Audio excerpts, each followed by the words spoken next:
Abbie, welcome to Anywhere the Needle Drops Live. Welcome back to the show. Welcome to our live format here. How are you doing? I'm good. Thank you for having me. Awesome, awesome. So, you had an amazing year. We last talked in 2023, and then 2024 happened. Yeah. Tell us about that. It's been a lot, but a lot of really good things. I think the last time we talked was before probably 2023 JMAs. Yeah. It was before then. Yep. Has it been that long? It has been that long. Yep. Yeah, my world has just gotten really crazy in the best way, and yeah, I've been able to play more concerts with original music because originally I started off as a cover artist, and so now my schedule's flip-flopping to more and more concerts with original music. And less cover gigs because that's how I pay my bills because I'm a full-time artist. Yeah. So the JMA Awards have kind of blown up my world and brought some really fun opportunities my way. So life has been good. Yeah. So 2 years in a row, Artist of the Year. How does that feel? It's strange, honestly, because the first year I signed up, or not signed up, but I submitted material the first year was an hour before the submission deadline, and a friend had sent me a text message and said, hey, you should do this thing real fast. And so I didn't have any thought behind my application. I just submitted music, and it was basically oh, what have you been up to? What projects are you working on? And then I won Artist of the Year for Female Multi-Genre. Yeah. And tried to not cry on stage. And then 5 days later, I was opening for Clint Black. And I'm not a country artist, so it was awesome and bizarre. Yeah. In just the best way. And then we had a sold out show at Ignition Garage, a week after Clint Black, and which was an amazing show. The end of 2023 was it was awesome and exhausting, and I couldn't quite figure out what was going on. Yeah. It just all happened so fast. And then I had a fully funded Kickstarter campaign at the end of 2023 for a new album. Yeah. And so 2024 has been all about that. Yeah, so that sets you up. So you're coming off this award, you're playing these big shows, you fund your album, and then you dive into 2024. Yeah. And so what did you do all last year? Wrote music, recorded music, spent way too much time behind a computer, creating all my own marketing content, and I edited all my own music videos, and had a whole marketing schedule of this is when this single is coming out, this is when this single's coming out. So I think I released 6 singles to lead up to the album release, and all of them either had a lyric video or an official music video, and did all that while touring full time. I did get to hire a publicist that lightened my load just a little bit. Sure. But I think if I hadn't done that, I would have just completely lost my mind. Yeah. Because it was just a lot of work. But we got to play some great shows, and it was a fun year. Well, and we were just hanging out with Corey, who Corey is on the title track of the album, in the music video. Yeah. And so tell me what that was like, getting to work with Corey. Oh my goodness. So I was in my little basement studio last winter, and Simon was a co-producer on the album. We were sitting there talking about dream world scenario. What would you do with this specific song, or with this song and that song? And I was like, oh my gosh, I kind of want Not Gonna Lie to be a duet. It feels like a duet to me.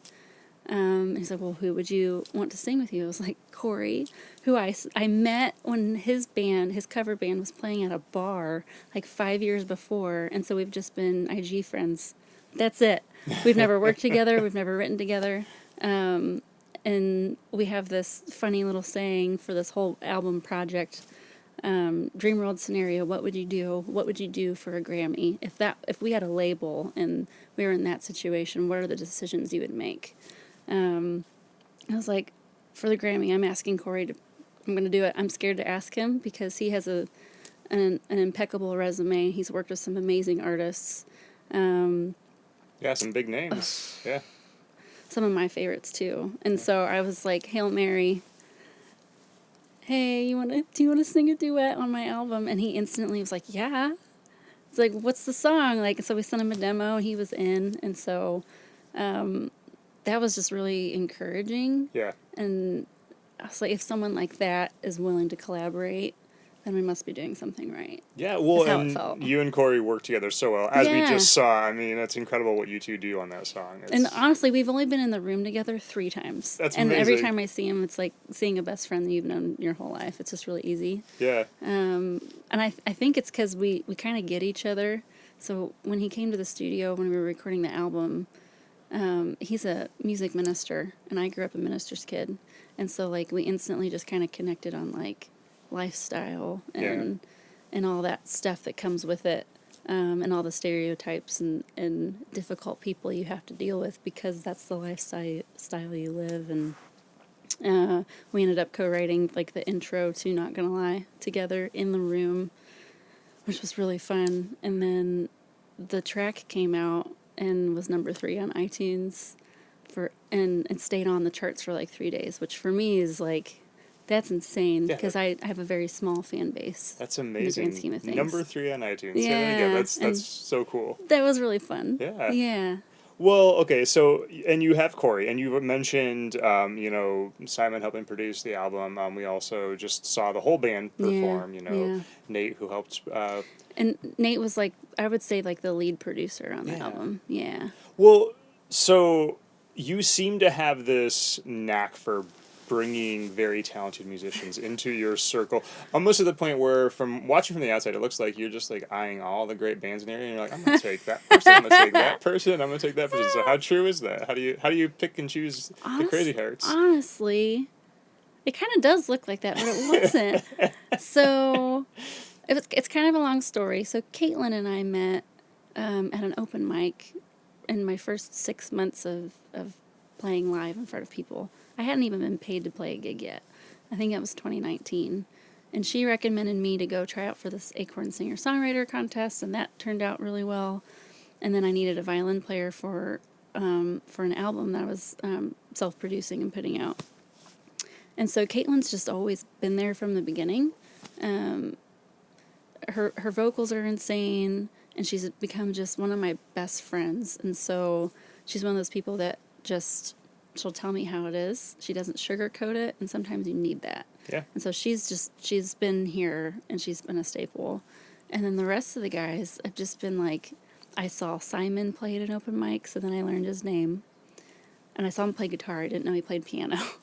And he is classically trained on piano. We don't even let him play guitar anymore. Yeah. That's how funny it is. And I've seen him walk into a room full of pianos, and he's at home. Yeah. He turns into a different person instantly. Yep. But I saw him play at an open mic, and so he was on my radar. And then I went to a rehearsal with the Elkhart County Symphony Orchestra, and he was playing with them, and he introduced himself backstage. And I asked him if he would give me music theory lessons because I was gearing up to write for a symphony, and I can't read music. So I needed to learn the basics to be able to use software. And so I asked him to give me music theory lessons with the intention of, if he was a good person, in addition to being a good musician, asking if he would be in my band. So you were always secretly aiming toward that. Oh, yeah. And then he recommended Isaac, and Isaac came to a rehearsal, and it was just an easy fit. Yeah. Isaac's just super easygoing. He's so talented and eager to learn. Because he's the youngest one in the group, and I watched Nate and Simon just be like, hey, Isaac, try this instead, and he just instantly does it. He's like, oh, I get it. And then he's got a new skill in his bag, and it's just the coolest thing to watch. And Simon also brought Nate in, kind of. So Nate helped save an EP that I'm trying to think what year it was. Oh, maybe 2022. I was putting together an EP and I had all my files lost by a different engineer halfway through the project. And I sent Nate an email just because I had heard his name through the grapevine. Sure, yeah. And I was like, can you help me? Because I already have like an EP release concert. I'm opening for an artist from Chicago. Like, I'm in a pickle. Gotta have this album ready, yeah. Yeah. And so Nate got me through that project. And then when I was going through my music theory lessons with Simon, he was like, hey, have you ever seen Nate play drums? I was like... once in the studio. Like, I didn't know that he actually, like, played, but he can play. Yeah. And he's like, what if I, like, mention in his ear that you need a drummer? I was like, okay. And then on the other side, he was, like, planting a seed with Nate, like, hey, would you ever want to be in Abbie's band? Little matchmaking. And then we all got in a room, and it worked. And then we added Ralph this year. Yeah. So Ralph, I hired him to play, I think it ended up being on 5 or 6 songs on the album. Never was in the room with him. We sent him files with just, like, 1 or 2 lines of notes. Everything he sent back, the first take we took. And then I started asking around to see if he was also a good person. And no one had anything bad to say about him. It's like, it's almost like dating. You're like, oh, yeah, dropping 100%. little hints and like, you think they like me? Yeah. And I have trust issues. So if I'm considering working with someone, I do my homework and I dig deep to see if there's any baggage. Yeah. Because band members also have to represent me. And so if there's any potential that they're going to drop the ball behind the scenes, I don't even ask. Yeah. Yeah. I'd rather have a good human before a good musician. Well, and I think the fact that you're all good humans and that you're all kind of on the same wavelength, that translates into the music. I mean, you see how you are all on stage together. You see how, they were in that room just now. It's fun. Yeah, It's there's so much magic fun. happening there. And again, all of these people are in other musical projects in the area, some of the best bands in the region. Yeah. And there's something special that happens when they're all together in one room as the Crazy Hearts and with you at the lead. So yeah. Wow, okay, so you had this amazing 2024. You made the album, you go out and tour with it, and then you go back to the Josie Awards and you win again. Yeah, which is nuts because it's based off of the year before. Yeah. So I was like, I had only put out, I put out a live EP early last year, and it was from the Ignition show. So it was just live from Ignition Garage with the Crazy Hearts. Because anything I put out solo, it's like studio work. It's like it's Abbie Thomas. I'm a solo artist, and then I hire session musicians. But the Crazy Hearts are like the live band, and so I submitted our live EP to the Josies, and it got nominated for EP of the Year. Yeah. And we didn't win, but they all got to go down with me. Yeah. And so when I won for Artist of the Year again, I pulled all the band up with me because it just didn't feel right. Yeah, that was a great moment. I got to see that. It was awesome. Yeah, it was fun. Yeah. It was awesome because it turned out, because I said all their names on stage and everything, and Nate is an engineer full-time. He ended up booking an engineering job out of being on stage at the That's Opry. amazing. Yeah. He sent me a text. He's like, I just got hired to produce this guy's album for 2025. Thank you for dragging me up on stage. I was like, of course. There you go. Yeah, because he's just, Nate, I mean, the whole band's great, but Nate especially he's taught me probably the most out of anybody that I've ever worked with. Yeah. In such a short amount of time. And we've become basically best friends, and we kind of operate on the same wavelength that what we love about music is what it does for people, not necessarily what it does for yourself. Yeah. And he also, when he plays drums, and everybody in the band does this, when they play the music, they do it in a way to serve the music, not themselves. And so with the music and just with the way that they treat people, and Nate especially, like they're just such good humans. And I love playing shows with them because everyone just leaves so happy. Like us, the audience, it's just even when we play like the sad songs like Crystal Ball and everything, everyone always leaves just like a little lighter. Yeah. Yeah. Okay, well, you've had this amazing year. It's 2025 now. Yeah. So what are you hoping for this year? Oh, I'm actually going to strip the Crazy Hearts down a little bit just for this year and do like an acoustic tour, because 2024 was all about like the full band playing those songs live the way that they were produced in studio for the most part. I can't sing and play trumpet at the same time, but this next year is going to be about stripping it back a little bit. Isaac's going to play upright bass. Simon's going to be on keys. I'll have my guitar. We have to consolidate to see who all can fit in one vehicle. And I'm going to try to go play a bunch of listening rooms and try to build more of a fan base on the road.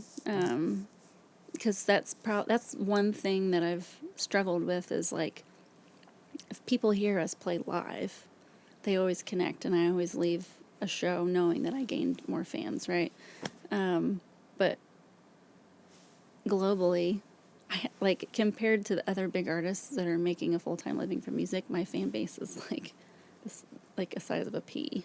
Yeah. And so I've got to do a little bit of legwork and get on the road and go that way. And I'm also going to hit like social media marketing pretty hard this year too. So a couple of the guys and myself are planning on every like 2 weeks getting in a room and just playing live and sharing that content online. Nice, okay. And hoping that will help build more of a fan base too.